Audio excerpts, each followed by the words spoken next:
Hey, what's going on, guys? We are back and we got the external microphone going. You like that? This thing I paid $150 on that I'm hoping works. Really, I got it because of all the wind background noise.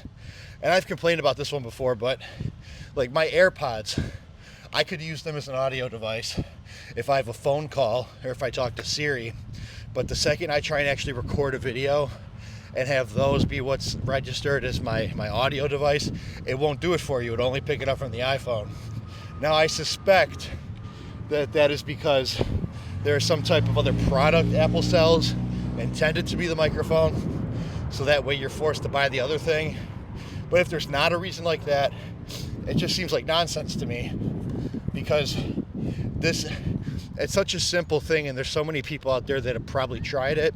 It's definitely been a recurring issue brought up to their support team. So one would assume they have a better reason, like there's another product, than anything else. At least that's what I think. But anyway, let's get on to today's video. It looks like I'm on a talk show with an invisible microphone, but no, I'm just outside. So today's topic, I was talking to a close friend of mine, and I'm just a bit confused, because it seems like when I'm around a lot of other people, the things that I personally would consider before making a decision, it doesn't seem to cross other people's minds whatsoever. And that baffles the hell out of me, because like if I'm going to make a decision that's going to involve me having to follow through with something long term, I'm thinking about my daily routine, I'm thinking about my significant other, I'm thinking about my job, how everything else in my life aligns with that thing. Is this thing good for me? What's the end result of the effort I want to put in? Where am I starting? What is my short-term goal? I'm thinking about all this stuff because I'm going to make a well-informed decision, and it's going to be one that's calculated. But a lot of other people, they're like, I'll buy the sports car and figure out how to pay it off later. That's what they do. And that's why you see so many people getting their shit repossessed. It's because they don't even think that far in the future. Like imagine you get a really pricey car, and within 3 months it's going to be taken away, and it's probably going to affect your record in a way that you're not going to be able to do that again.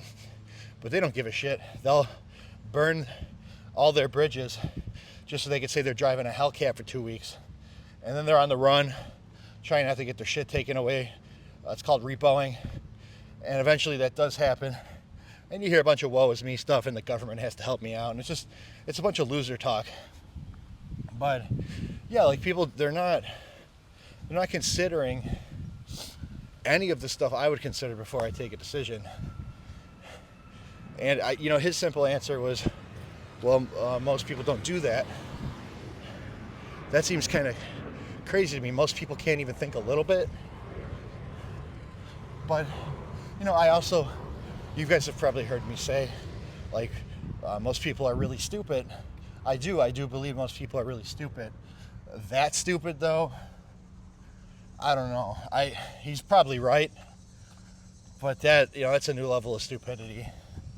Because I see a lot.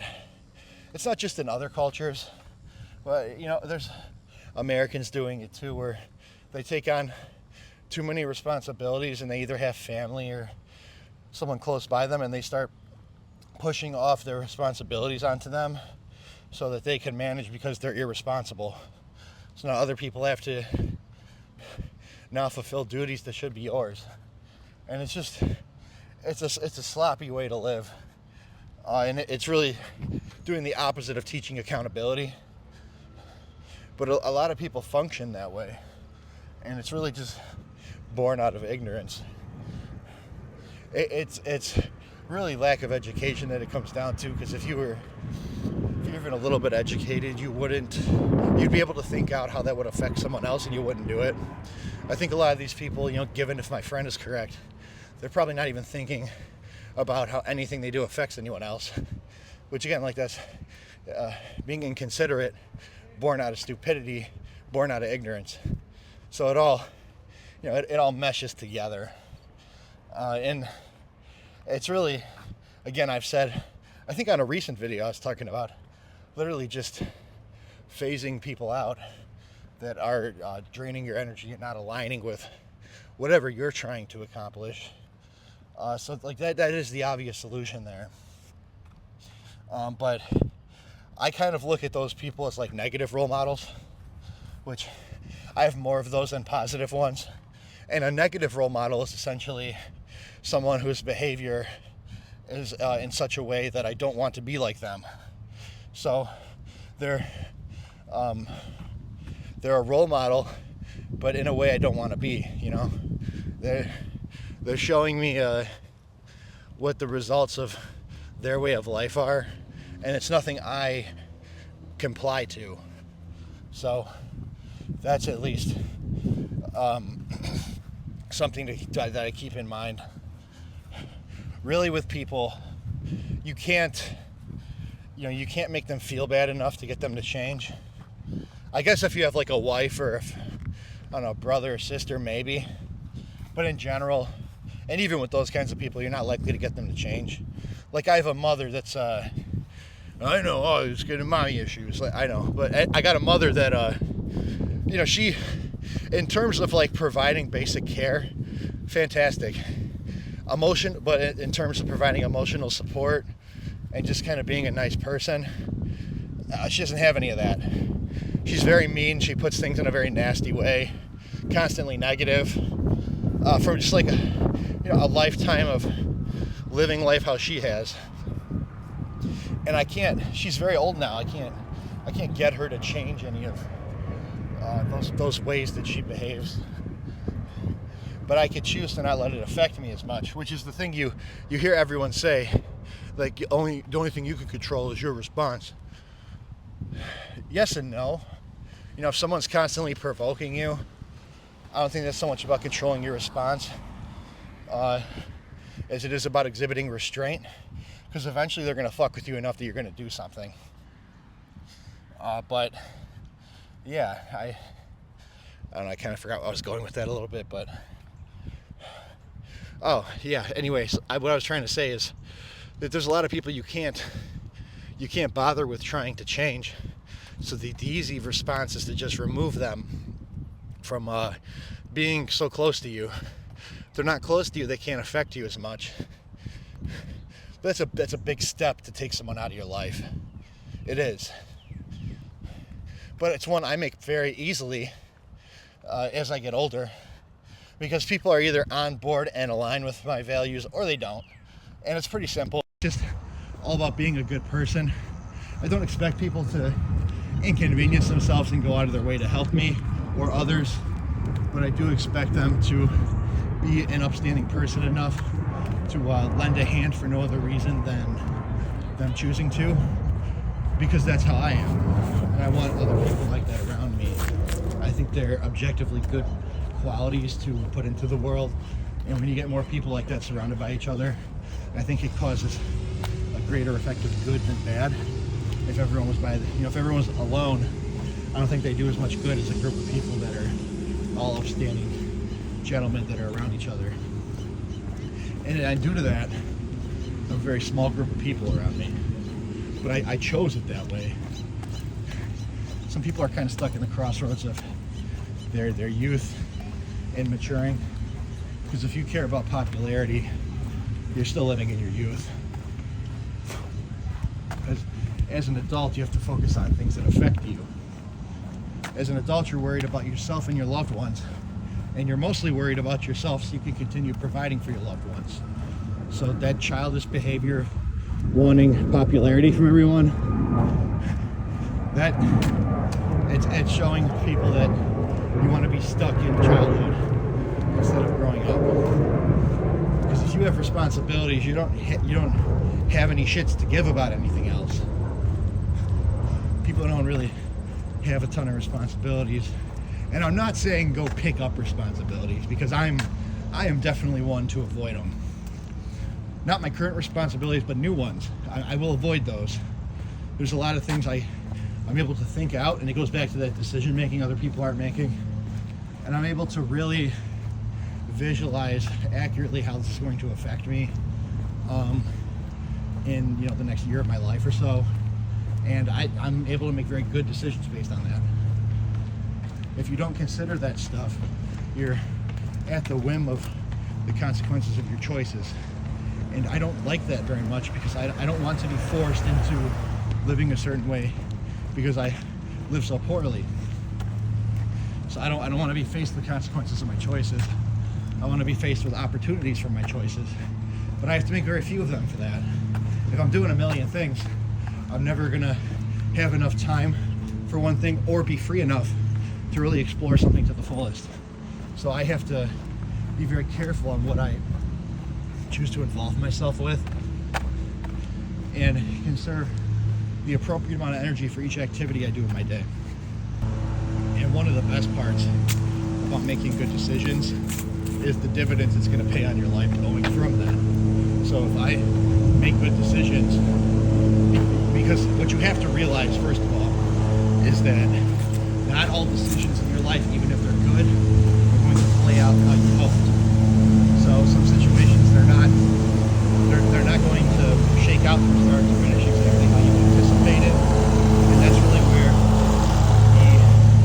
the knowledge of life comes into play, because you don't really know anything unless you can apply it.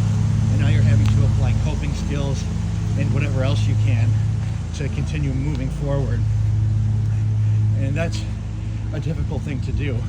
But if you could keep making good decisions, the things that change throughout your process of seeing your decisions through, they're going to be very manageable and give you the perfect practice into adjusting to the changes of life. Usually with good decisions, if something changes, the ways in which you have to adapt to that situation are not going to be extreme or detrimental, but it is going to teach you that it's necessary to adapt to changes around you. And that's really good, because if you're having to constantly adapt to changes in extremely stressful situations, it's going to be a lot harder to make good adjustments in your life. But if you have a few good decisions that are thought out, you're well informed about, and you made them because of that, well, now you have the best option available to turn whatever comes of that situation into a net positive for you.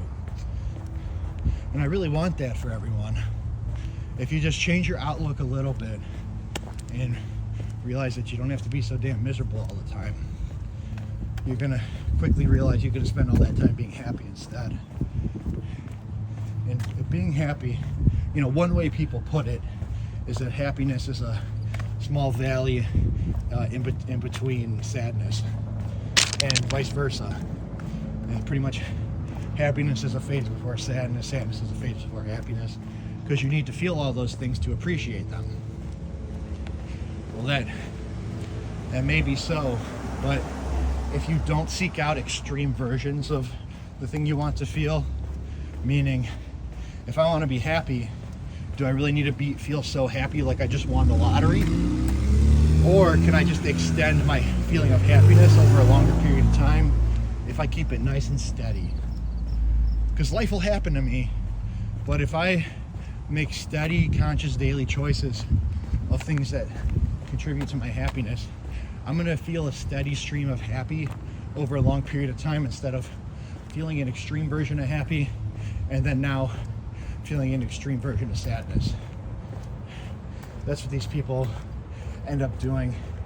Most people, if they feel an extreme thing one way, they're going to feel an extreme thing the other way as well whenever that first thing wears off. So that's a little bit of wisdom you learn from years of making mistakes. And I really wish people could take that to heart, but it's hard. I've come across a single digit amount of people, so less than 10 people, that have actually taken words to heart and have not just continued making mistakes until they've fucked themselves up so much they need to listen to the advice I gave in the first place. And it's not just my advice. People do this with any advice. People are funny. They really seek out confirmation bias. Some people, they'll ask as many people as they can about something until they hear the one person say the same thing they're thinking, and they'll latch onto that. You can have 1,000 people tell them the other thing, but if one person they trust tells them what they already think, they're going to listen to that more. People, they don't want to change. They don't want to find a reason to do it. So being objective, being honest with yourself, and making hard choices that are for the better, yeah, that's how you make your life worthwhile. Not any of the other dumb shit. So anyway, guys, I'm going to cut this video short now. Thanks for listening. I'm going to finish my walk, and I'll catch you on the next one.